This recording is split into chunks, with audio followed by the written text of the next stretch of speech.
Okay, good morning, and thank you for coming. We are going to start again with our second day, and we are going to just read very fast, which is going to be the plan for today.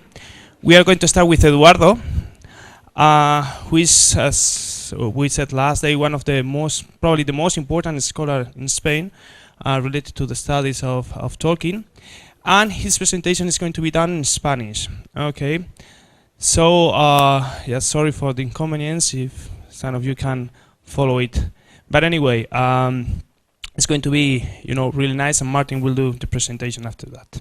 Then Thomas Honegger, he's going to be, hello Thomas, he's at the back, okay, and he's going to be the second plenary speaker of the day, okay. Then we will have a coffee break, half an hour more or less, and after that a round table, okay, with the focus of the main focus of the conference, which is going to be the English. Then lunch, and in the afternoon we are going to have a panel for those of you who are really interested in ideas about how to teach languages using fantasy literature. So it's going to be pretty handy, mainly for your future. Then another coffee break, and we will finish with Miguel, who is also at the back. Okay, last presentation of the day, and that one is going to be also in Spanish. After that, the conference will be finished, and we are going to have a guided tour to the Gothic Victoria, as we said last day, and you are of course invited. You are very welcome to come with us if you want. And finally the dinner, but unfortunately that's going to be just for us. Okay, so that's all. Thank you very much again for coming, and now it's Martin's turn. Muy bien. Ok, como decía Raúl, vamos a hacer esta sesión en castellano, con lo cual pues voy a presentar a Eduardo en castellano. Es una gran alegría que haya podido venir aquí a charlar sobre Tolkien en el día de hoy. No solo porque Eduardo realmente es un gran amigo, pero es también un gran mentor. Eduardo dirigió mi tesis doctoral.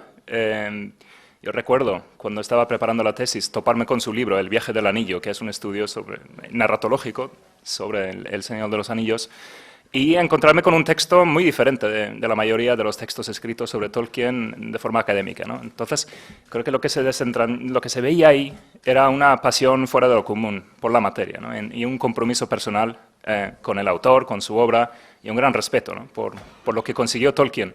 Y lo que muchas personas no entienden todavía, qué es lo que realmente ha conseguido hacer por la literatura inglesa del siglo XX y otras muchas literaturas que han bebido de Tolkien, ¿no?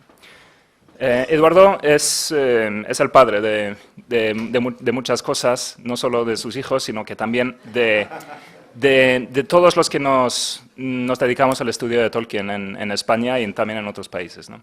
Debemos muchísimo a su trabajo infatigable. Y ha publicado muchas cosas, la mayoría de ellas en castellano, varios títulos disponibles en Minotauro, que es la editorial que se dedica a publicar a Tolkien en español, ¿no? El viaje del anillo, que publicó en el 2004, creo, salió en Minotauro. Ha hecho también traducciones de ensayos del propio Tolkien, Beowulf, por ejemplo, el ensayo sobre Beowulf, los monstruos y los críticos. Ha traducido también a Tom Shippey, que es el estudioso más importante, probablemente, de la obra de Tolkien en el mundo, el camino a la Tierra Media, este estudio, y otras muchas cosas. Ha editado colecciones de ensayos, hemos editado libros juntos, con lo cual ha sido siempre un placer. Y hoy vamos a escuchar a Eduardo hablar sobre el poder de las palabras y muchas otras cosas, que conociéndole va a tocar muchos temas en el día de hoy, y siempre con esta pasión que le caracteriza. Así que, sin más preámbulos, Eduardo, te cedo la palabra. Bienvenido y muchas gracias por venir.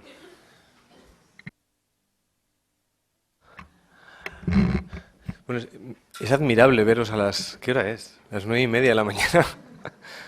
Esto no ocurre en mi tierra, o en la tierra de la que vengo. Yo vengo del lejano sur, como los hombres del lejano Arad. Bueno, mirad,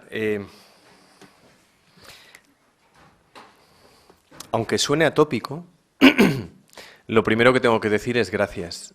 Y si mi conferencia de hoy llega a lo que quiero transmitiros, veréis cómo gracias es la palabra adecuada para lo que quiero decir. porque detrás de lo que ha dicho Martin, que son palabras generosas, yo creo que yo no me veo como el padre de nadie, más que de mis hijos. Entiendo lo que Martin dice, creo que sí que es verdad lo de la pasión. Cuando yo me decidí a hacer la tesis sobre Tolkien, recuerdo la cara de consternación de la gente que estaba a mi alrededor, como diciendo, pero este tío ha perdido el norte, es como si alguien quisiera hacer la tesis en física sobre los sables láser, ¿no? Pues, tema que estaría muy bien. Sabéis que últimamente se ha llegado a descubrir que se puede fabricar un sable láser. ¿Todo el mundo en serio? Sí, pues parece ser que existe la posibilidad de limitar la longitud de la onda, ¿no? O sea que siempre la imaginación va por delante. En el año 1994, que fue cuando yo empecé a trabajar sobre la tesis doctoral en Tolkien, lo que me parecía que había detrás de todo aquello era un malentendido fruto de los prejuicios académicos. Si este congreso hubiera tratado sobre Camilo José Cela, no voy a decir levantad la mano todos los que estaríais aquí, porque bueno, yo sería el primero en levantar la mano para decir que no estaría aquí. No porque no sea un gran escritor, sino porque hay algo que tiene Tolkien que no tienen otros. Y me gustaría hoy que entre todos desentrañásemos la raíz profunda, la raíz incluso, aunque la palabra suene fuerte, metafísica, que hay debajo de las palabras, que hay dentro de las palabras, que tiene que ver con el gusto y con el hecho de que todos estemos aquí hoy, ayer, hoy, ansiosos o por lo menos con ganas de aprender más sobre lo que tenéis detrás de mí, que es lo que los Inklings, lo que Clive Staples Lewis, Tolkien, trajeron a la literatura y al mundo de la literatura desde el fondo de la... Cuando he dicho metafísica ha habido varias caras de decir, ¿ha dicho metafísica? O sea, que no os preocupéis que yo voy a intentar hacer andadero el camino, pero es un camino que tiene algo... A mí me gustaría mostraros de qué modo muchas de las cosas que a todos los que estamos aquí nos han fascinado en el mejor de los sentidos al leer a Tolkien, no sabíamos por qué. Hasta que alguien nos dice, mira, Tolkien te ha capturado y te ha cogido para siempre por esto, por esto y por esto. De alguna manera vamos a desentrañar el camino intelectual, estético, también espiritual, que ha llevado a que pues, un grupo de estudiantes estéis aquí. Supongo que todos habéis leído El Señor de los Anillos. A lo largo de mi intervención me meteré con Peter Jackson, como merece. Me meteré con él en la trilogía del Señor de los Anillos y me meteré mucho hasta el destrozo absoluto con El Hobbit. Así que, y lo haré con conocimiento de causa respecto del Señor de los Anillos porque tuve la fortuna de trabajar con el equipo de guionistas para asesorar a, no solo yo, unos cuantos que estuvimos asesorando a los guionistas en los años 97 y 98. Esto lo dije hace años en una conferencia y una chica dijo, ¿tienes el email de Orlando Bloom? es el nivel, ¿no? O sea, estaba en el guión y la pregunta clave es, ¿tienes un mechón de los cabellos de la peluca de Legolas? Bueno, pues estoy diciendo estas tonterías al inicio porque a estas horas mis propias sinapsis todavía no están conectadas, así que voy a intentar... Bueno, mirad... no sé si habéis leído El banquete de Platón, de 0 a 100. El banquete, el simposium de Platón. Hay un momento en el que Platón pone en boca están hablando Sócrates y Aristófanes cuenta la historia del andrógino. ¿Sabéis quién era el andrógino? Un personaje castigado por Zeus a vivir dividido en dos mitades. Y una mitad busca siempre a la otra. Estaréis familiarizados con esta idea porque ha dado lugar a la famosa historia de la media naranja, ¿verdad? Sabéis que no existe lo de la media naranja, esto lo sabéis, ¿no? Pero es lo que se nos vende por ahí. Bueno, pues la historia de la media naranja está en el banquete de Platón. Entonces Aristófanes busca continuamente su otra mitad. Y el verbo en griego que indica esa búsqueda es el verbo symbalein. Y uno dice, bueno, symbalein me suena a símbolo, claro. ¿Sabéis lo que eran los símbolos en Grecia? En la Grecia clásica el símbolo, los símbola, eran las mitades de un anillo. ¿Ves? Aparece ya el anillo. Está todo conectado, es una maldita conspiración cósmica. Cuando se establecía un trueque o un contrato comercial, cada una de las partes se quedaba con una parte del anillo, que luego servía como demostración de autenticidad a la hora de cerrar el acuerdo. Esas dos mitades se llamaban símbola en griego. Por lo tanto, lo simbólico, ya desde tiempos presocráticos, tiene un carácter recuperador de la realidad. Cuando decimos, perdón, que Gandalf puede ser tomado como un símbolo de poder, o que el anillo que porta Frodo es un símbolo del poder, ¿qué queremos decir?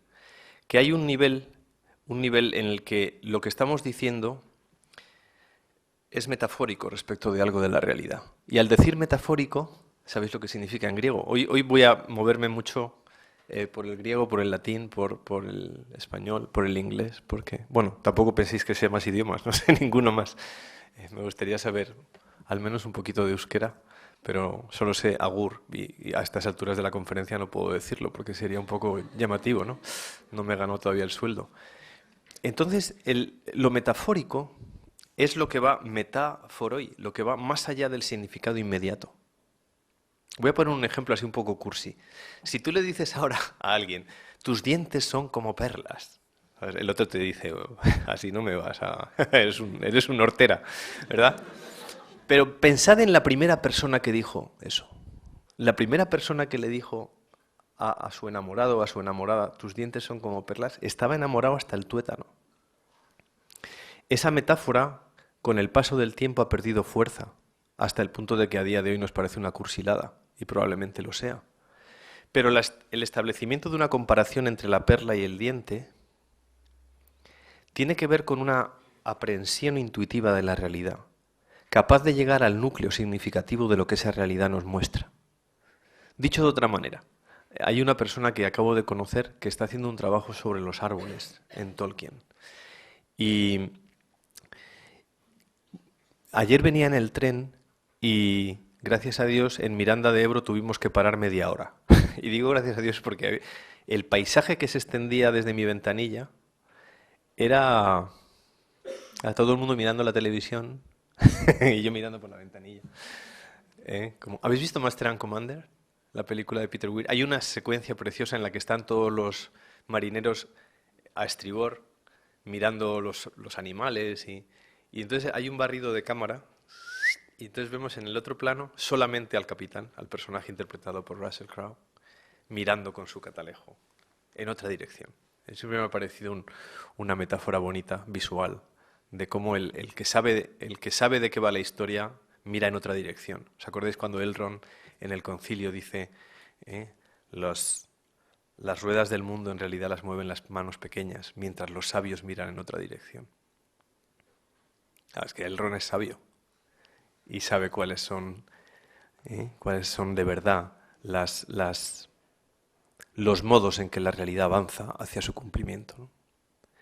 Nosotros hemos llegado progresivamente a un mundo cada vez más prosaico frente al modo de entender la realidad poética que tenían nuestros antiguos. Decía Chesterton que si fuéramos coherentes hablaríamos como poetas. ¿Qué quiere decir que hablaríamos como poetas? Pues que llegaría un momento en que seríamos capaces de recuperar una mirada originaria sobre el mundo, una mirada en la cual se desplegase casi de una manera directa la aprehensión, la manera de percibir la realidad. Os decía que ayer en Miranda de Ebro yo miraba los árboles y la primera sensación que tenía es que, no sé si habéis estado alguna vez, bueno, aquí sois privilegiados porque tenéis unos bosques alucinantes nada más salir de la ciudad, ¿no? ¿No os ha dado la impresión de que esos bosques están vivos de alguna manera? Todos sabemos que los árboles están vivos, ¿no? Pero me refiero vivos en el sentido de que crear un personaje como Bárbol o de crear unos personajes que son pastores de árboles tiene algo que ver con una parte de la realidad que anhelamos y a la que solo da cumplimiento el arte. ¿Os acordáis?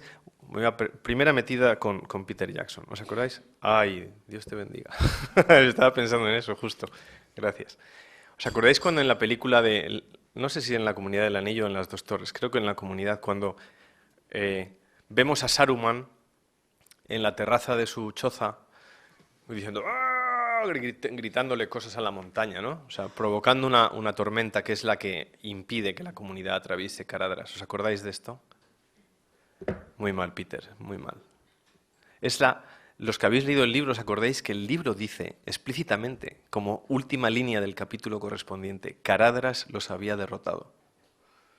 Es la propia montaña la que no permite que pase la comunidad.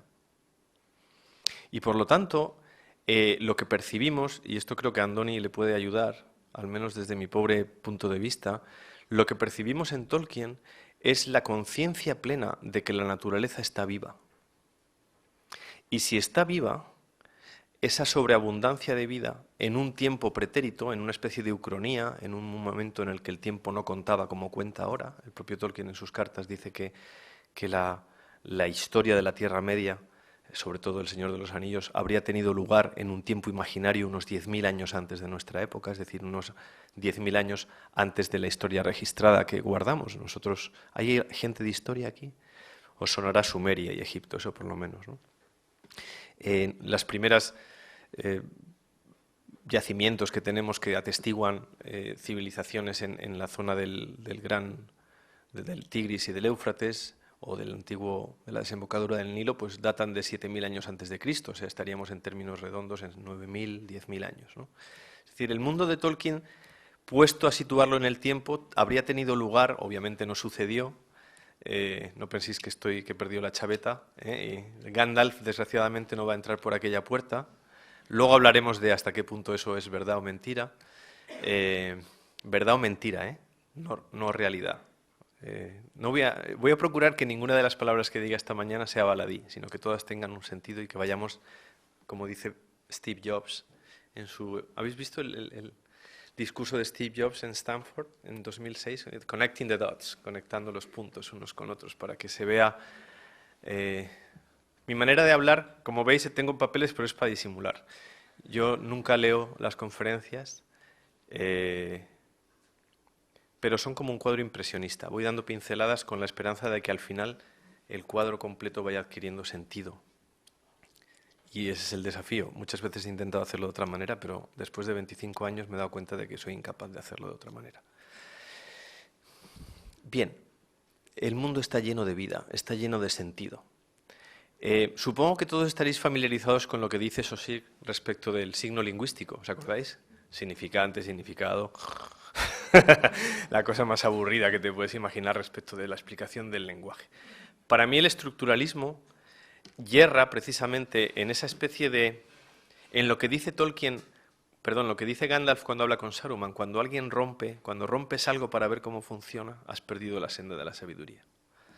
Si para mí una palabra es desglosable en significante y significado, perdón, estoy ahí cometiendo un error hermenéutico, un error interpretativo. Dicho de otra manera, ¿hubo un momento en la historia de la humanidad en que el ser humano fuera capaz de designar la realidad de una manera esencial? Es decir, que la palabra dijese la realidad. ¿Habéis pensado alguna vez en esto?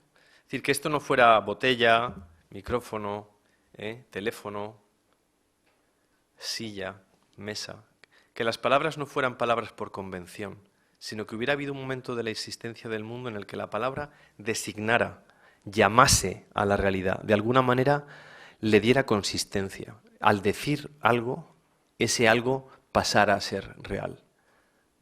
No sé si os gusta Bob Dylan. Cuando Bob Dylan se convirtió al protestantismo, publicó un disco que se llamaba Saved. Y la portada del disco estaba hecha por él. Era una mano que bajaba del cielo y muchas manos que subían de la tierra, ¿no? En ese disco había una canción inspirada en el capítulo 2 del Génesis, que habréis oído quizá, en la que decía que el hombre dio nombre a los animales. ¿Os suena, Bob Dylan? Man gave name to all the animals. ¿Habéis visto? Hasta cantamos ya en las canciones. Pues claro, hay que cantar. Luego hablaremos de las canciones en Tolkien. Al dar nombre a los animales, en la tradición semítica, dar nombre significa tomar posesión. Cuando se dice que el hombre es el rey de la creación en el lenguaje bíblico, quiere decir que dar nombre No es que estuviera allí Adán. Rinoceronte. Tiranosaurio Rex. ¿Verdad? No. Es una cuestión mucho más profunda. Simbólica. Simbólica. Es decir, en la ascripción de un nombre estaba todo el campo semántico, es decir, todo el universo de sentido que encierra la realidad. ¿Entendéis a lo que me refiero? Cada uno de nosotros tenemos un nombre, ¿verdad? Algunos de los nombres que tenéis vosotros son nombres que yo no he oído nunca, porque son nombres en euskera y yo no los conocía, ¿no? Por ejemplo, uno de vosotros que conocíais se llama Ekaitz. Me parece un nombre precioso. Pero no dejan de ser nombres elegidos pues porque suenan bien, porque eran de mi abuelo, o porque tu padre se llamaba así, tú te vas a llamar así, ¿verdad? Sin embargo, si habéis visto Bailando con Lobos, ¿habéis visto Bailando con Lobos? Bueno, esto es maravilloso. En Granada le digo a mis alumnos, ¿habéis visto Bailando con Lobos? Y la gente me mira como diciendo, este tío, ¿qué le pasa a este tío que baila con los lobos? Os acordaréis que, y esto es algo que ocurre en muchas tribus nativas americanas, ocurría desgraciadamente, se da un nombre al nacer, un nombre en la edad mediana de esa persona y un nombre al morir. Ese nombre designa a la persona. Mi nombre, por ejemplo, Eduardo, es un nombre anglosajón, significa guardián de las riquezas. Y yo cuando miro mi cuenta corriente, digo yo, o me cambio el nombre o pego un pelotazo de la trama Gürtel o alguna mierda de estas.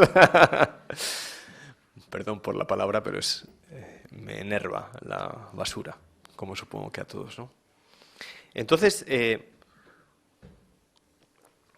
si yo pusiera mi nombre, si yo me pusiera mi nombre, tendría que ver, a lo mejor no sería yo quien tuviera que darme mi nombre, sino tendría que ser alguien de fuera que viniera y me diera un nombre que fuera el nombre adecuado para mí. Si habéis leído la historia de Turin Turambar, os acordáis, ¿no? Cómo él va cambiando de nombre hasta que llega al momento, ¿no? De Turin Turambar Turunam Bartanen. Ese es el señor del destino por el destino dominado. Y después de leer la historia dices, claro, es que no se puede llamar de otra manera. Es la espada negra, sí, pero eso es parte de su hacerse, parte de su compleción. Siempre me he preguntado qué habría pensado Saussure si hubiera leído a Tolkien a fondo, porque creo que le habría derribado absolutamente su teoría del lenguaje. Y en lugar de estudiar a Saussure en el cole, habríamos estudiado a Tolkien. Dentro de poco, como ya no se estudiará literatura en el colegio, al menos mientras esté este ministro merluzo que nos ha tocado, pues hay que recuperar un sentido del lenguaje como designación esencial de la realidad, como referencia poética de la plenitud de sentido que tienen las palabras y por lo tanto de la riqueza y de la necesidad imprescindible de decir las palabras con toda su fuerza, con toda su verdad. Es decir, recuperar el momento de la historia de la humanidad en que la metáfora no existía, en que éramos capaces de decir las cosas y en ese decirlas las cosas se hacían realidad. Voy a poner varios ejemplos del libro. Perdonad. Necesito a Johnny Walker aquí para templar mi voz a estas horas. ¿Os acordáis cuando en el capítulo 3 del Señor de los Anillos Frodo saluda a Gildor Inglorion y le dice: una estrella ilumina el momento de nuestro encuentro? ¿Os acordáis? No le dice como nosotros, ¿no? Tío, como hacemos, ¿no? O como me pasa a mis alumnos en la clase de las 8:30, algunos alumnos entran, buenos días, y es una especie de sonido orco que sale de... Interpreto que a esas horas de la mañana hablan la lengua negra de Mordor, ya luego a lo largo del día van abriéndose al common speech, a la lengua común, y ya poco a poco, alguna vez incluso alguna palabra élfica de sus bocas, ¿no? Pero a la primera hora de la mañana es Grishnak, es un poco como palabras de orco. Claro, tú imagínate que llegas a la cafetería aquí, ¿verdad? Y le dices al de la cafetería: una estrella ilumina el momento de nuestro encuentro. Ponme un café con leche. Claro, tú imagínate la cara, ¿no? Es decir, y claro, todos nos reímos, ¿no? ¿Cuál es el problema? Es un problema cultural. Nosotros hemos llegado a un prosaísmo, a una civilización tan prosaica, que un saludo de esta profundidad, es decir, que una estrella, literalmente en élfico dice, o mentielbo, arroja su luz sobre el momento de nuestro encuentro, ¿no? Otra de las expresiones élficas para desear buena fortuna es Anar kalubati el yana, que el sol ilumine tu camino. Vaya bien, vaya bien. Manolo. ¡Hala pues! ¿Verdad? Claro, uno dice, cuando Tolkien decía que la historia de la humanidad era la historia de una progresiva decadencia, tenía toda la razón, ¿no? O sea que a veces saludamos e utilizamos el lenguaje a la altura de lo que somos, o quizá a menudo todo lo contrario, a la bajura de lo que somos, ¿no? No hay más que ver en... ¿Habéis visto, supongo que os gustará el fútbol a muchos, cuando en lugar de estar viendo el campo desde lejos, el árbitro toma una decisión polémica y entonces tenemos un primer plano en el que se ve al árbitro, varios jugadores diciéndole que se ha equivocado, otros diciéndole que no se ha equivocado, que Cristiano Ronaldo es un jeta, y en el fondo se ve siempre a gente acordándose de toda la familia del árbitro en función de la decisión que ha tomado. Es decir, ese tipo de utilización del lenguaje para lo más alto y para lo más despreciable, para decir la verdad o para intentar engañar. Es decir, la perversión del lenguaje, el pervertere, la perversio, significa una versión de la realidad mentirosa. Eso significa pervertir. ¿Un pervertido quién es? Alguien que ha cogido la realidad y la ha twisted, la ha retorcido. Voy a poner un ejemplo que os va a gustar. Esto yo lo aprendí de Tom Shippey, que sí que es el padre de todos los que nos dedicamos a Tolkien. Bueno, supongo que el padrino, pero el padre es el propio Tolkien. La palabra espectro, el espectro del anillo, ¿sabéis cómo es en inglés? The Wraith. Wraith viene de la palabra wrath, que significa ira. Interesante lo que las palabras esconden, ¿verdad? Vosotros pensad cuando estáis airados. Cuando uno se enfada, y se enfada mucho, lo que ocurre normalmente es que el reflejo somático de esa emoción es un retorcimiento. Esto que los estúpidos políticos llaman crispación.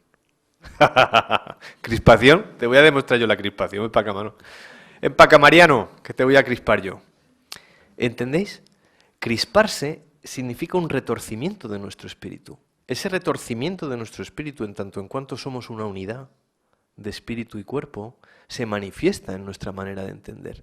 De la misma manera que la risa produce un retorcerse, ¿verdad? Y una iluminación del rostro, yo lo estoy viendo en vuestras caras, aun siendo tan temprano.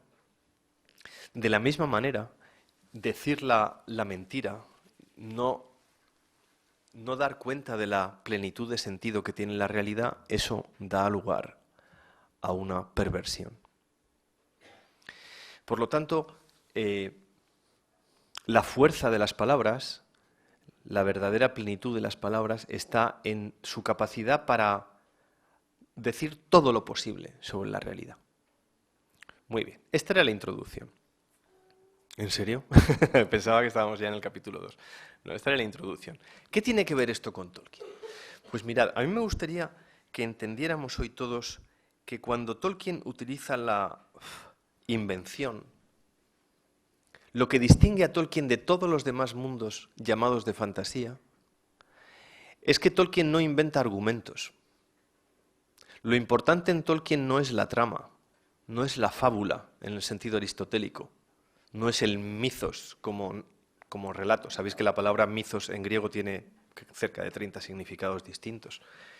Lo mítico en Tolkien no es Frodo, pues es un hobbit que vive en la comarca al que le cae la suerte o la mala suerte de ser el portador del anillo, entonces tiene que llevarlo, le acompañan 8 compañeros. No, eso es el argumento.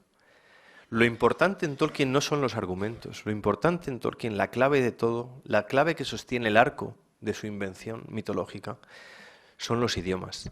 Tolkien llegó a dominar en su vida 20 idiomas. 20. Así que ánimo a los que estamos ahí con el C1. Forza. 20 idiomas. Pero no contento con ello, dijo, venga, voy a inventarme otros, hombre. Y se inventó otros 5. De esos 5, 2, el alto élfico, el Quenya, y el Sindarin, son 2 idiomas que precedieron a la invención mitológica. Es decir, fueron el armazón estético sobre el cual construir luego una historia en la cual esos idiomas adquiriesen coherencia. ¿Se entiende?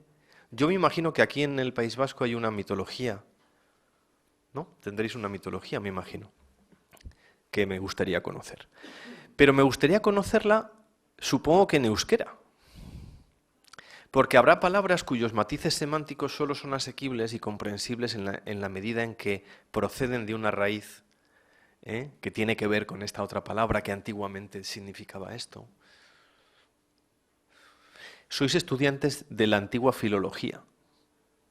Ahora se llama grado de estudios ingleses. Tú fíjate qué prosaicos nos hemos convertido. Ya no, ni siquiera sois filólogos, sois graduados en estudios ingleses. Mucho más aséptico. Si fuerais filólogos, y esa es el ansia de los que os damos clase, convertiros en filólogos, seríais amantes de las palabras. Y no solo de las palabras, sino que os enamoraríais de lo que las palabras quieren decir, de lo que significan. Voy a poner un ejemplo que os va a gustar y que es un acierto de Peter Jackson en El Hobbit. Fíjate tú, qué magnánimo estoy esta mañana. Magnus animus. Cuando Gandalf llega a ver a Bilbo por primera vez en El Hobbit, ¿os acordáis que, si lo habéis leído en inglés, el libro, Gandalf, cuando Bilbo le pregunta quién sois, antes de decirle buenos días, ¿os acordáis, no? Utilizas para muchas cosas el buenos días. ¿Qué quieres decir? ¿Que es un buen día o que es un día para ser bueno? Y dice todo eso a la vez. Es un tío gallego, Bilbo Bolsón. Pues Gandalf dice, I am Gandalf, and Gandalf means me. O sea, yo soy Gandalf y la palabra Gandalf me significa. ¿Sabéis lo que significa Gandalf? Gandalf significa el elfo de la vara, más o menos, en antiguo nórdico. Cuando uno lee el Silmarillion se da cuenta de que el origen de Gandalf obviamente no es simplemente una figura odínica, no es una figura parecida a Merlín, como en el imaginario intergeneracional puede parecer, sino que su nombre lo designa como lo que es. I am Gandalf, and Gandalf means me. Yo no puedo decir I am Edward, and Edward means me, because Edward doesn't mean me. No, mi nombre no significa lo que yo soy. ¿Entendéis a lo que voy? Sin embargo, en el caso de Gandalf, la palabra es él.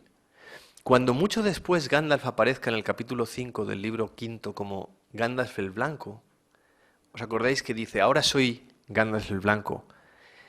Cuando dice, le llaman por primera vez Gandalf, Legolas, Gimli y Aragorn, y dice el texto que Gandalf, como recordando en las brumas de su memoria, dice, Gandalf era una palabra que hace mucho que no oía.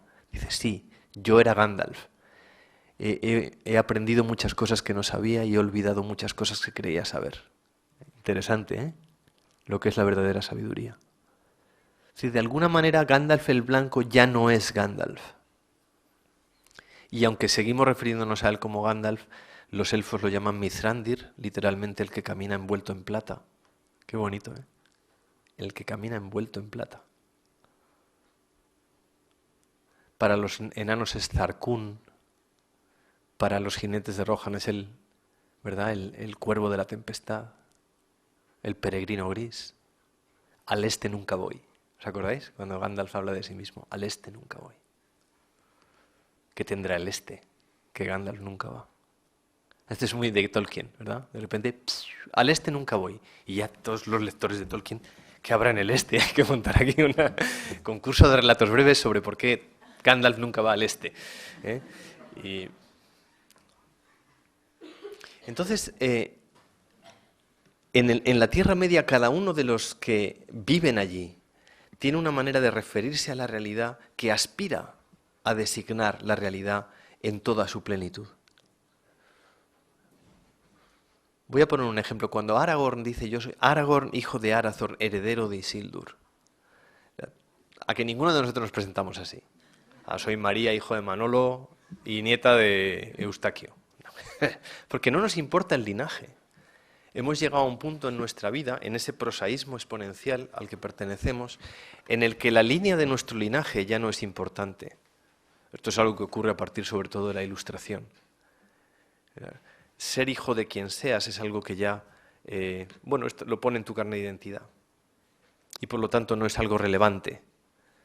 En el caso en la Tierra Media, ser hijo de determinada persona o pertenecer a determinado... ¿Os acordáis cuando Aragorn revela quién es en el concilio de Elrond y Boromir se cae del guindo? Caramba, esta es la espada quebrada, ¿no? Esta es el sueño simbólico que yo tuve, tiene respuesta aquí, ¿verdad? Sueñas con alguien y de repente lo tienes delante. La realidad se hace personificación. Las historias, ¿os acordáis cuando Éomer se encuentra con Aragorn y los 3 cazadores en las llanuras de Rohan? La reacción de Éomer dice, las leyendas brotan de la hierba. Y le dice a Aragorn, es que el verde de la hierba es tema más que suficiente para una leyenda. ¿Lo habéis pensado alguna vez? ¿Por qué la hierba es verde? En Sierra Nevada, yo vivo en Granada, y Sierra Nevada pone a prueba todos los días, cuando el sol se pone, la afirmación de que la nieve es blanca. ¿Os acordáis cuando íbamos al cole y decía adjetivos explicativos y especificativos, ¿no? Pues la nieve es blanca. Pues la nieve no es blanca. El físico te dirá, no, eso depende de la longitud de onda, ¿no? Los colores, tal y cual. Déjate de historias. Es que la propia longitud de onda es un milagro. Y los matices que va adquiriendo la nieve a medida que el sol se va poniendo o a medida que el sol se va alzando, que en realidad no se alza ni se pone, es un movimiento cósmico. Es que todo forma parte de un milagro. Y nosotros con el lenguaje, con esa pobre chispa del lenguaje, intentamos dar cuenta de la sobreabundancia de sentido que tiene la realidad. De manera que decimos la nieve es blanca, pero cuando llega el atardecer la nieve es malva, y luego la nieve es violeta, y al final la nieve es naranja, y al final la nieve es oscura. Para volver a ser blanca al día siguiente, si tenemos la fortuna de volver a amanecer a un nuevo día. ¿Entendéis a lo que voy? No se trata de que el lenguaje se convierta en etiquetas, que es lo que los estructuralistas querían. No se trata de decir esto es esto. Esto puede llegar a ser un montón de cosas. Para Tolkien esa era la base de su invención mitológica.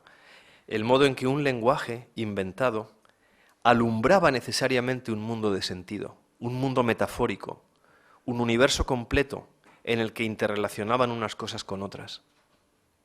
¿Se va entendiendo por dónde voy? Me interesa mucho, si es que no, decidme que no, no os preocupéis, ¿eh?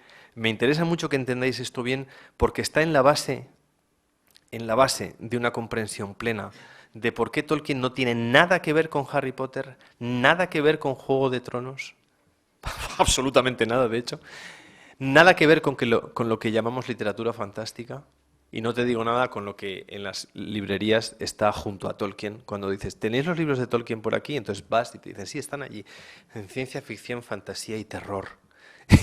Me dan ganas de decir, terror es lo que me da, que me los tengáis allí puestos. ¡Terror me da! Pero a que tenéis esta experiencia, ¿dónde está Tolkien normalmente? Tolkien está mezclado con todo lo mismo. Ahí está, venga, ahí Edgar Allan Poe, ahí Isaac Asimov, las crónicas de Dragonlance. Y uno dice, come on. ¿Por qué? Pues porque somos herederos de una tradición cultural que ha ido a menos. Esa tradición cultural, desde mi punto de vista, arranca en el siglo XIV con el nominalismo, con Guillermo de Ockham, sobre todo con Duns Scoto. Es completada a peor por Descartes, recibe otra vuelta de tuerca a peor con el empirismo inglés del siglo XVII y recibe ya el golpe de gracia con la Ilustración. ¿Por qué? Porque la Ilustración eleva a categoría epistemológica de conocimiento el hecho de que solo podemos conocer con certeza lo que nos dicen nuestros sentidos. Berkeley llega a decir que ese es percipi. Solo puedo afirmar la existencia de aquello que percibo. Si yo ahora saliera de la sala y no os oyese y no os viese, no podría afirmar desde el punto de vista epistemológico que estáis en esta sala. Y todos diréis, joder, Berkeley le debería pegar un... Bueno, filosóficamente es así, en su sistema empirista. La ilustración dirá, solamente tiene categoría de realidad aquello que la razón puede demostrar.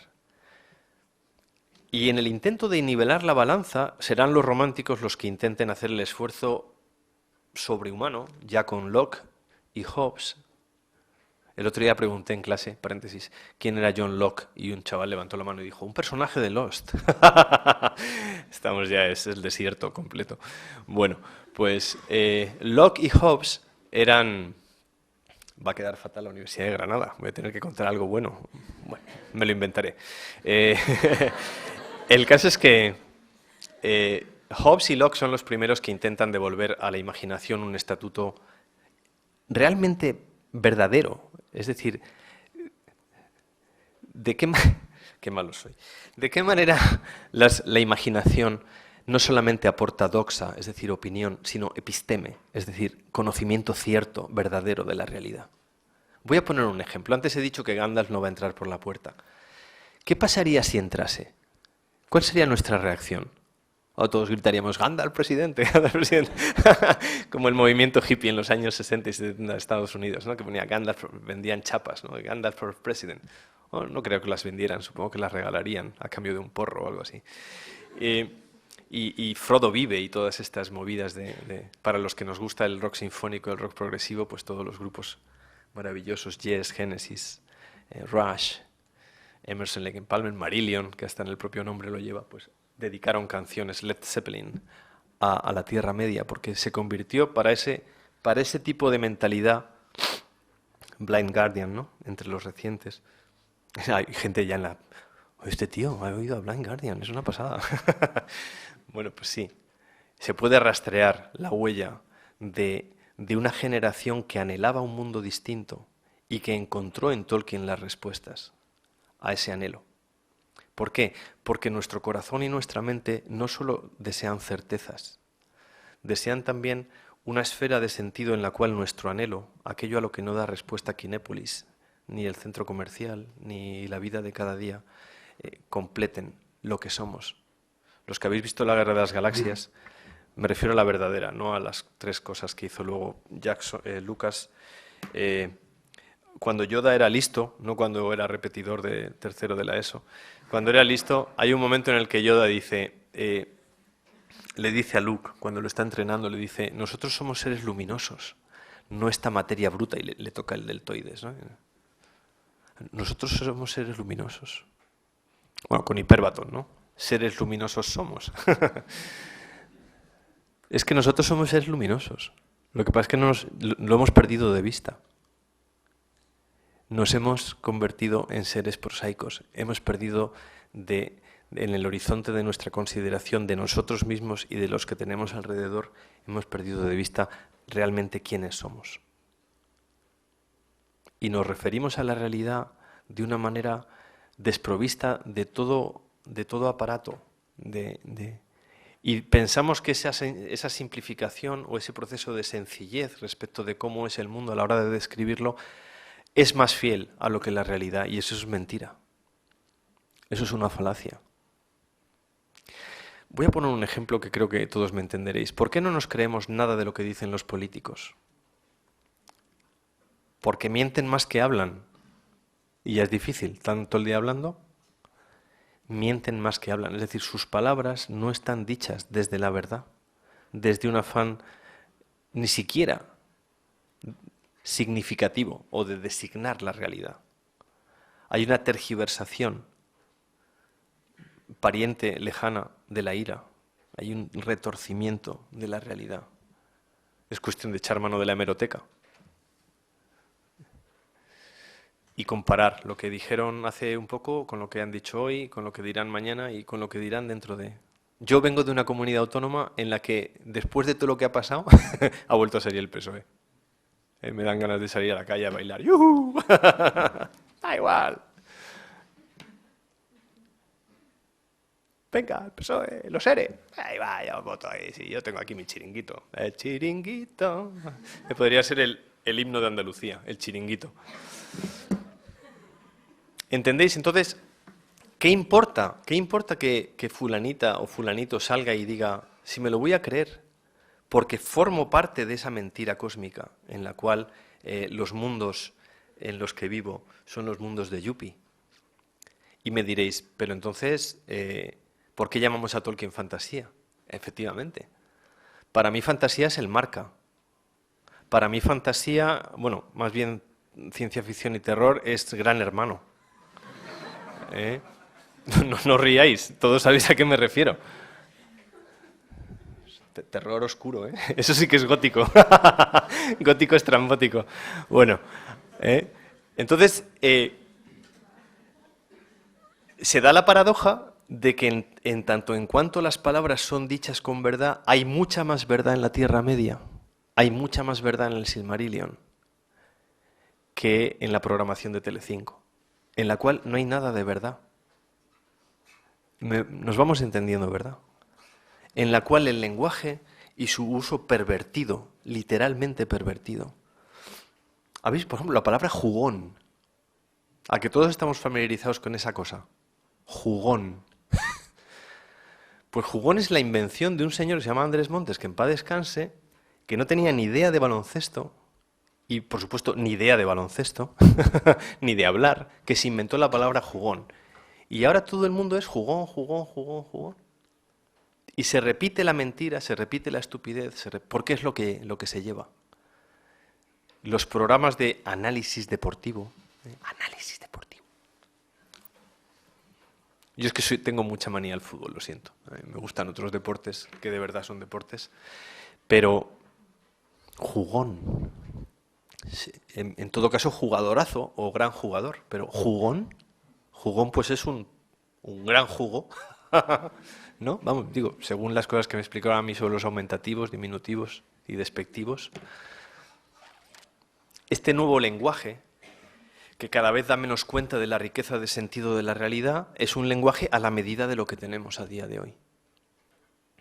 ¿Sabéis cuál era el lema de Susana Díaz en Andalucía era yo con Susana? Es para coger a los responsables de la campaña y decirles, tíos, venga, id a repetir tercero de primaria y empezamos a hablar. Yo con Susana. Y el del PP era contigo por Andalucía. Y salía la foto de un tío más pijo que un señoritingo. Contigo por Andalucía. Como vaya para allá. ¿Entendéis? La fantasía es la única manera que tenemos a día de hoy de recuperar el sentido prístino, cabal, significativo, plenamente significativo de la realidad. El campo semántico de lo que somos. Hay una canción de Rush preciosa que dice I am made from the dust of stars. ¿Verdad? Y uno dice, qué bonito, estamos hechos de polvo de estrellas. Pero es que estamos hechos de polvo de estrellas, tío. Es que estamos hechos así. And the ocean flows in my veins. Efectivamente. Y uno vendrá el químico y te dirá, claro, es que el H2O, no sé qué, 2 moléculas de hidrógeno, déjate de rollos. Si es que las 2 moléculas de hidrógeno son un milagro. Y a día de hoy da cuenta de ese milagro solamente el lenguaje. Solamente el uso del lenguaje que en un mundo venido a menos requiere de la poesía.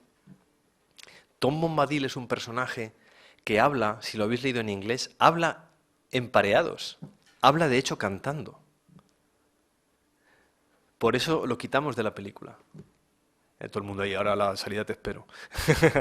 ¿Por qué Tom Bombadil desapareció de la película? Porque para personas que no habían leído el libro, que era para los que Peter Jackson quiso hacer la película, quedaría como un payaso. Porque nuestro mundo no es capaz de entender a un personaje como Tom Bombadil. Y esa es la tragedia, ¿entendéis? Alguien que no ha leído el libro ve aparecer a un personaje diciendo toca un Don Dilo, y dice, joder, este tío, con un sombrero, imagínate, unas botas amarillas, un chaquetón azul, un sombrero con una pluma. ¿Tom Bombadil? ¿Ese tío de dónde ha salido? Cuando uno lee el libro y contextualiza al personaje y llega a contemplarse la posibilidad de darle el anillo a... ¿Os acordáis que Tom Bombadil lanza el anillo hacia arriba y el anillo desaparece? ¿Os acordáis de esto? En el libro. ¿No os acordabais ya? Estos chicos tienen que leer más, ¿eh?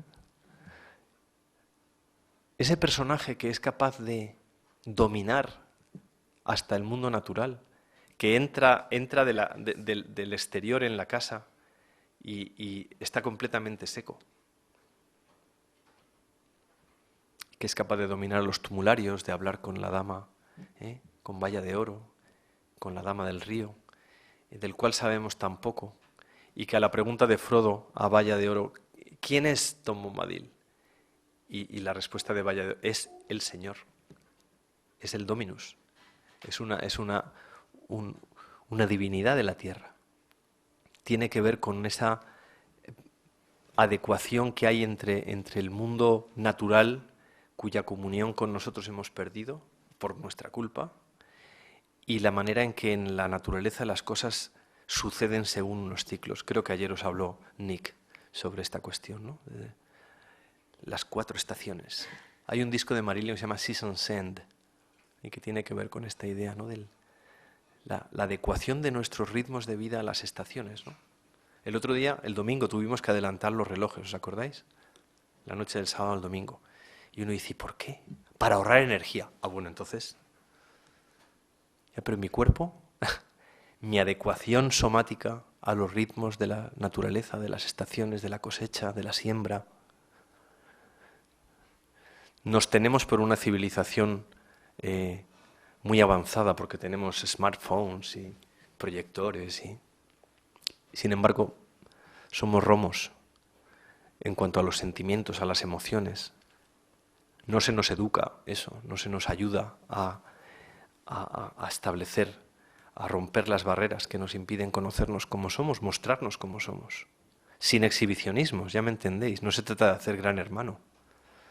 Incluso aunque sacáramos lo mejor de nosotros, Gran Hermano siempre saca lo peor. Es la basura que llama a la basura, ¿no? Sí, la basura siempre llama a la basura.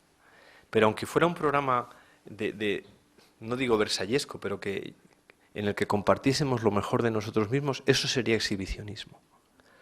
Hay algo en el mundo actual que hemos perdido de vista hace ya tiempo, que es el silencio. Un tempo lento respecto de la contemplación de las cosas. Mi gran rechazo de las películas de Peter Jackson es que no nos permiten contemplar. ¿Os habéis fijado, no? Continuamente la action, not words. Es una canción de Def Leppard. Action, not words. Es dame acción. Palabras, las palabras se las lleva el viento. ¿Cómo que se las lleva el viento? Si son verdaderas y han sido dichas con verdad, no se las lleva nadie. Y se quedan para siempre en tu corazón y en tu mente. Porque te aportan conocimiento de quién eres tú y de cómo es el mundo que te rodea y en el que vives. ¿Os acordáis, no, de las secuencias estas de los enanos yendo con los barriles por el río y dices, ¿dónde estoy? Esto parece un videojuego. Si quitas el sonido, cosa que recomiendo porque es atronador, los planos duran, es como un videoclip, 1 o 2 segundos. No hay tiempo para contemplar. Cuando en El Señor de los Anillos Gandalf, Legolas y Gimli llegan a las llanuras de Rohan, os acordáis que la cámara se pone detrás de ellos y tenemos durante 2 segundos las llanuras de Rohan. 2 segundos. Déjame contemplar las llanuras. Sé testigo de esa belleza. No intervengas. El gran problema del cine comercial, el montaje, la preponderancia del montaje sobre el plano secuencia. De tal manera que un libro como El Señor de los Anillos, que requiere un tempo contemplativo que alterne con momentos de acción, se ha convertido en una película de persecuciones a veces desproporcionadas. ¿Os acordáis en las minas de Moria? Se pasan 15 minutos para vencer al troll y poco después llega el Balrog y... Vamos a ver. Hasta en términos, me refiero en términos de puesta en escena. ¿Cómo es posible que a Gandalf le cueste tanto esfuerzo esto si es la némesis del Balrog? ¿Se entiende?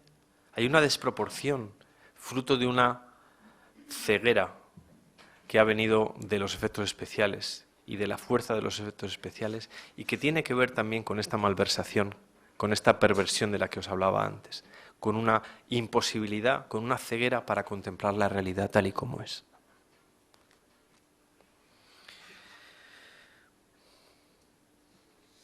Por lo tanto, las palabras para Tolkien tienen un carácter sacramental, tienen un carácter de signo, que es lo que significa sacramento.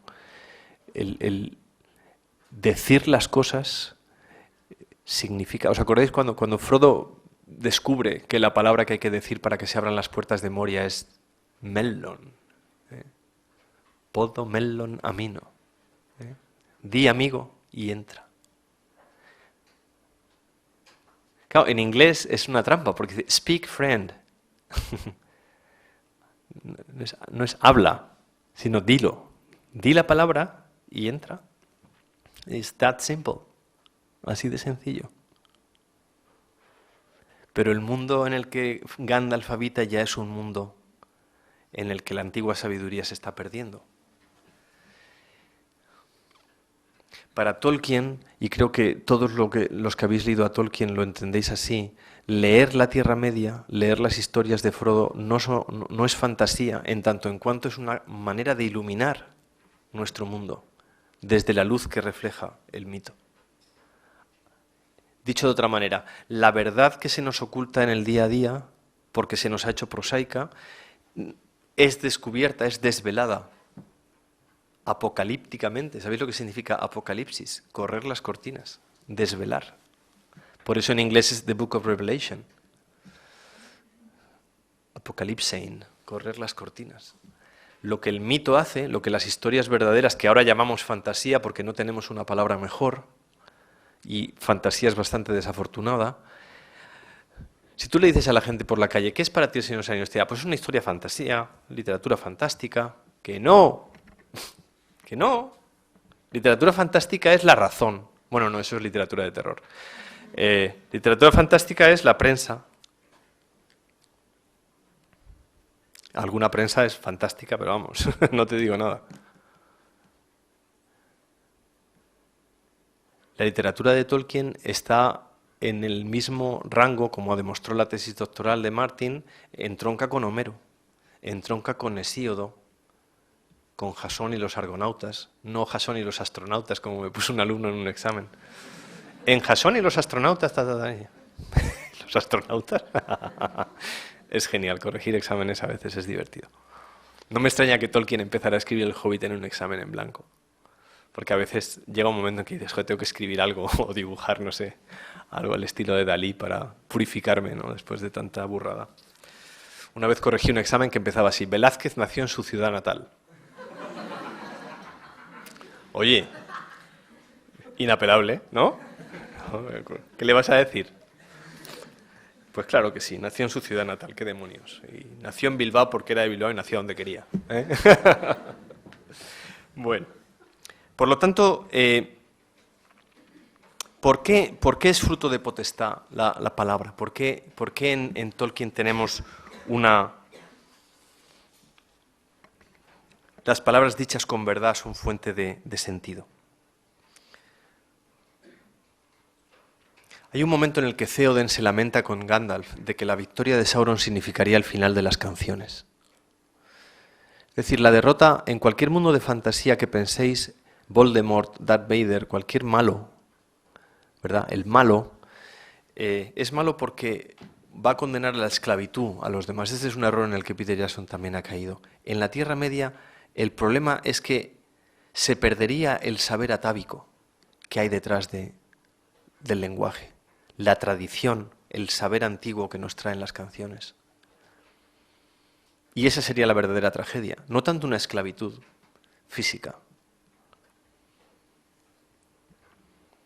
La máxima y más profunda muestra de poder de Gandalf procede de que es capaz de manifestar su voluntad en sus palabras. Cuando entran en Moria y dice la palabra fuego en élfico, su vara se enciende, obedece, porque una de las potencialidades de la madera es ser combustible.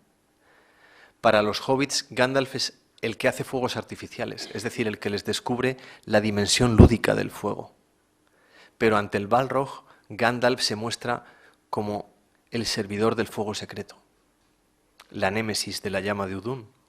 Y el campo semántico en el que Gandalf se mueve todo el tiempo es el del fuego. Por eso le dice, you shall not pass. No pasarás, no puedes pasar. You shall not pass. Es sobrecogedor ese momento, ¿eh? También en la película. Ese es muy buen momento. You shall not pass. No podrás pasar.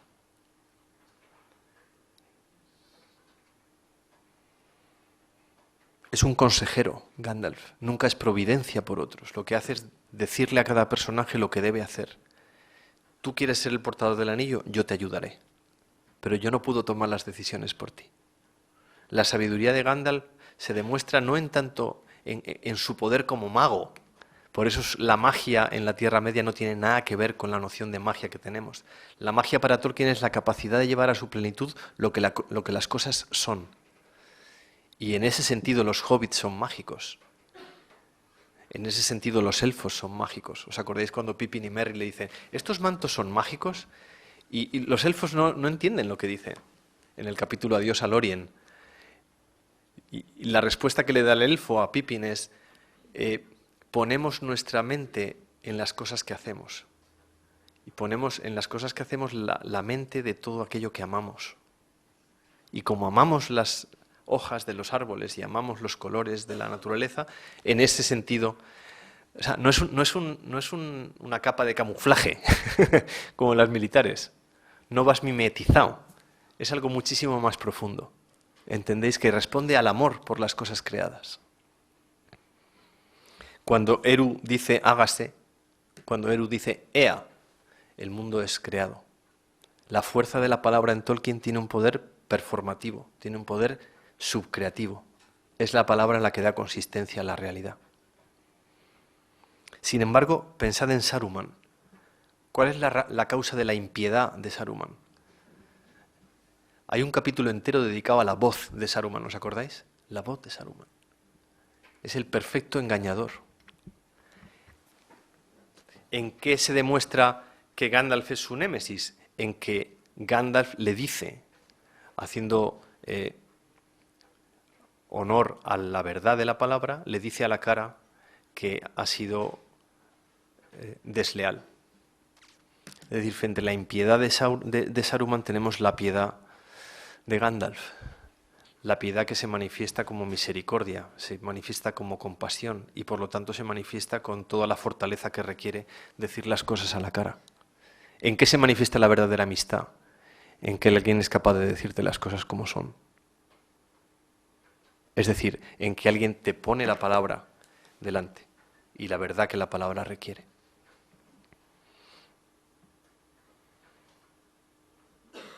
Gandalf es poderoso porque dice siempre la verdad. Así de sencillo. Y en la palabra dada es donde está el destino. ¿Os acordáis cuando Frodo acepta ser el portador del anillo?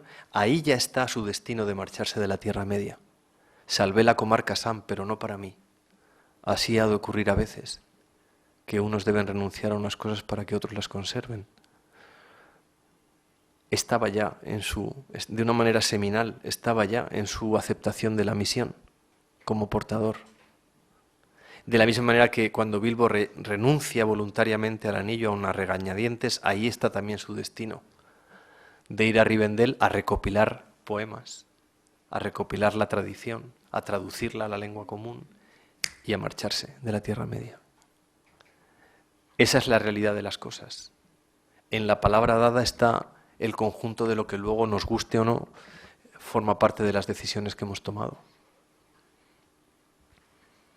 Frodo muestra su piedad, su crecimiento en sabiduría y en conocimiento cuando, por ejemplo, perdona la vida de Saruman. ¿Os acordáis? En el libro, por supuesto, estoy hablando. Dice, no lo matéis porque pertenece a una elevada estirpe a la que no nos habríamos atrevido a atacar nunca. Y entonces Saruman, que todavía tiene algo de sabio, le dice, has crecido, mediano. Eres sabio y cruel. No es cruel, pero para el soberbio, que le digan las cosas a la cara significa crueldad, porque es un espejo que le muestra un rostro que no quiere ver. Frodo y Sam se sienten rudos. ¿Os acordáis cuando están con Faramir y los hombres de Faramir se levantan y miran hacia el oeste antes de comer, como una especie de silenciosa bendición de los alimentos? Y dice el texto que Frodo y Sam se sintieron rudos, literalmente, porque no tenían esa costumbre. Imagínate, los hobbits comen 6 veces al día como mínimo, a todo el día levantándose y sentándose para dar gracias. Se sienten rudos. ¿Por qué? Porque no tienen palabras. Han perdido la tradición según la cual los alimentos son algo sagrado. Los hombres de Faramir reconocen su origen en el acto piadoso de veneración, en la acción de gracias, hacia el oeste, hacia un saber ya olvidado. Miran hacia el oeste, pero ya no saben dónde está Ilúvatar, ni siquiera dónde está Númenor. Forman parte de una tradición perdida. Forman parte de un mundo en continua decadencia. ¿Os acordáis? Los jinetes de Rohan cumplen el juramento, una palabra que los vincula, una palabra que los convierte en deudores. De la misma manera que cuando Aragorn le pide a los muertos que cumplan su juramento, no me refiero a la película, que es uno de los momentos más horrorosos de la historia del cine, sino al momento clave en el que Saruman, en el que Aragorn exige el cumplimiento de la promesa a los muertos. Y la redención de los muertos procede del cumplimiento de su palabra. ¿Entendéis? Lo que domina la Tierra Media una y otra vez es que las palabras son dichas en verdad, en la radicalidad de su significación, tanto personal como cósmica. Frente al caos, que es el desorden, lo que domina en El Señor de los Anillos es el cosmos, el orden. Ante un mundo caótico, lo que imprime Tolkien es la relevancia de lo cósmico, incluso de lo microcósmico. Fijaos cómo los acertijos en las tinieblas entre Gollum y Bilbo, ¿a qué corresponden? Corresponden a una misma manera de entender el mundo. Por eso se pueden entender. Por eso hay una íntima comunión entre los hobbits, porque el propio Sméagol también lo fue. Y aun siendo alguien depravado por tantos años de sufrimiento, todavía hay en él el recuerdo de las cosas sencillas de la vida, ¿no? Voy a terminar ya, porque creo que hay que terminar, ¿verdad? ¿Qué pasa? ¿Por qué os reís?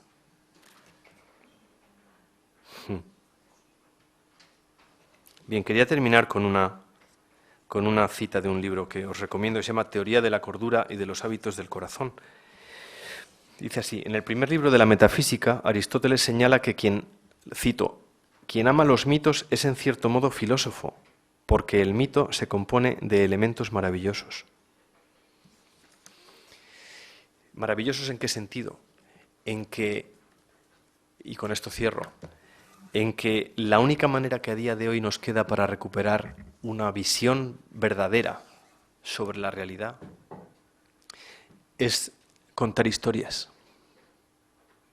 Dicho de otra manera, sabemos a quién pertenecemos, sabemos a qué tradición pertenecemos en la medida en que somos capaces de recuperar el saber arcano que nos ha precedido. Ahí es donde está nuestra más íntima verdad. Todo lo demás es fragmentario. El saber a día de hoy, desde hace yo creo que un par de siglos, nos llega mediante flashes que no tienen conexión unos con otros. A día de hoy no tenéis más que ver las aplicaciones, ¿no? Las aplicaciones que te puedes descargar al móvil. ¿Vale? Te descargas aplicaciones y ¿eso qué hace? ¿Qué te aporta de conocimiento sobre ti mismo y sobre la realidad?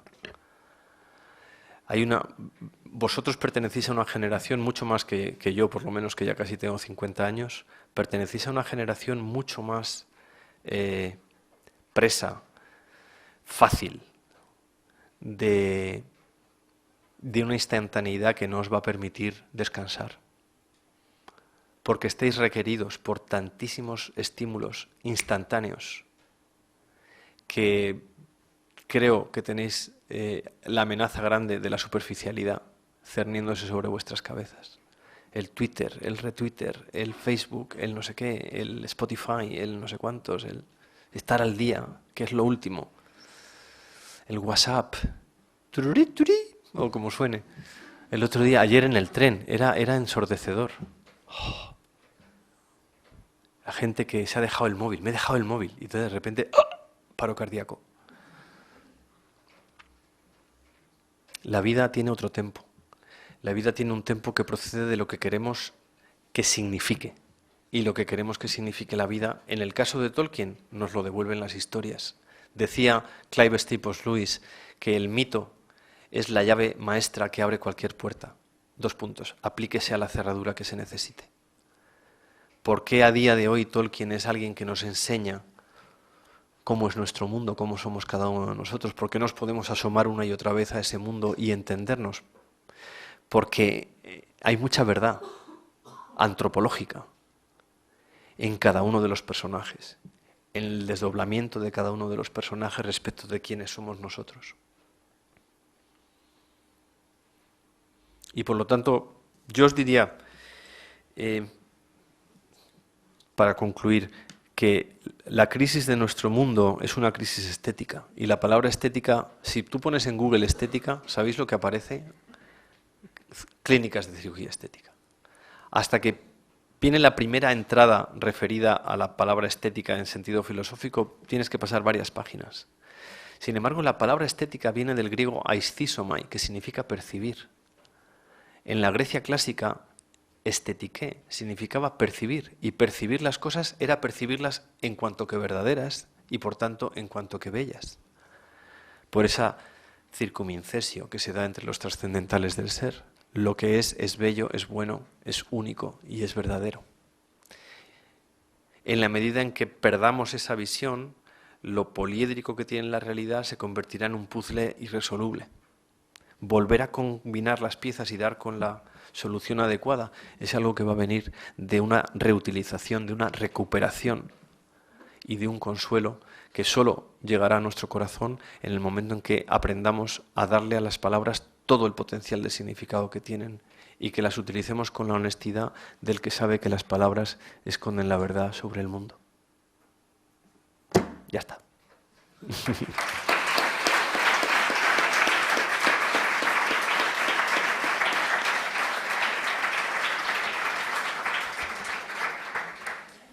Bueno, yo creo que nos hemos quedado sin palabras casi, ¿no? Después de esta intervención de Eduardo, que siempre propone unas perspectivas bien diferentes, ¿no? Con respecto a lo que se suele estilar en los foros sobre Tolkien y en los medios más populares, ¿no? Que tratan sobre la literatura fantástica. Unas coordenadas bien diferentes. Yo creo que lo que vamos a hacer es guardar las preguntas para la sesión de la mesa redonda después y seguir ya con la intervención de Thomas Honegger, que es nuestro siguiente ponente. So Thomas Honegger is our next speaker here this morning, and if you want to stay with us up here, we can have a few questions afterwards. Yes, so please have a seat. You will need this. This one. Yep. Which one is it, Thomas? It's Victoria, Tolkien Victoria. I'm going to leave you here. Do you want to sit down here?